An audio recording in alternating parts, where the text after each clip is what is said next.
ക്രൂശിതിനൊപ്പം കാൽവരിയിലേക്ക് 21-ാം ദിനം. ഈ നോമ്പുകാലത്ത് കർത്താവ് നമ്മോട് പറയുന്ന ഒരു വാചകമുണ്ട്. വാക്കിലും പ്രവൃത്തിയിലും സ്നേഹത്തിലും വിശ്വാസത്തിലും വിശുദ്ധിയിലും നിങ്ങൾ വിശ്വാസികൾക്ക് മാതൃകയായിരിക്കുവിൻ. വാക്ക്, പ്രവൃത്തി, സ്നേഹം, വിശ്വാസം, വിശുദ്ധി ഇവയാണ് കർത്താവ് നമ്മോട് ആവശ്യപ്പെടുന്നത്. കർത്താവ് സ്നേഹത്തോടെ ഉപവസിച്ചു, വിശുദ്ധിയോടും വേഗത്തോടും കൂടി പ്രലോഭനങ്ങളെ അതിജീവിച്ചു. നമുക്ക് വേണ്ടി നമ്മോടുള്ള സ്നേഹം കൊണ്ട് അവിടുന്ന് കുരിശിൽ മരിച്ചു. ഈ കാര്യങ്ങൾ നമ്മുടെ ജീവിതത്തിലും നാം ചെയ്യണം.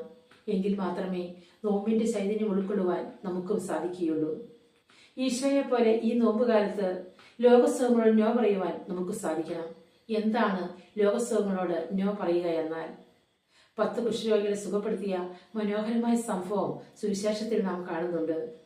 അവർ സുഖപ്പെട്ടു എന്നറിഞ്ഞപ്പോൾ ഒരാൾ മാത്രമാണ് തിരിച്ചു വന്ന് കർത്താവിനോട് നന്ദി പറഞ്ഞത്.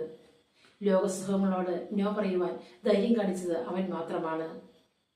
എനിക്ക് ലോകസുഖങ്ങളല്ല, എന്റെ കർത്താവാണ് എനിക്ക് വലുതെന്ന് ഈ കുഷ്ഠരോഗി ഈ നോമ്പുകാലത്ത് നമ്മെ പഠിപ്പിക്കുന്നു. ഈ കുഷ്ഠരോഗിയെ പോലെ നാമും ലോകസുഖങ്ങളോട് നോ പറയണം. ഈശോയെ സ്നേഹിക്കണം. ഈശോയെ നമ്മുടെ ജീവിതത്തിലേക്ക് ക്ഷണിക്കണം. തന്റെ ആശകളും ആഗ്രഹങ്ങളും കുരിശിൽ തളിച്ചുകൊണ്ട് വേച്ച് കാൽവരി മുകളിലേക്ക് കയറിപ്പോയ ആ യേശുനാഥൻ ലോകസുഖങ്ങളോട് നോ പറയുകയായിരുന്നു. ഇന്ന് ഈ നോമ്പുകാലത്ത് പ്രാർത്ഥിച്ചും ഉപവസിച്ചും വിശുദ്ധിയോടും വേഗത്തോടും കൂടി പ്രലോഭനങ്ങൾ ജീവിച്ചും മറ്റുള്ളവരെ സ്നേഹിച്ചുകൊണ്ടും നമുക്കും പറയാം ലോകസുഖങ്ങളോട് നോ എന്ന്. അങ്ങനെ നമുക്ക് ഈശോയുടെ കൂടെ ആയിരിക്കാം.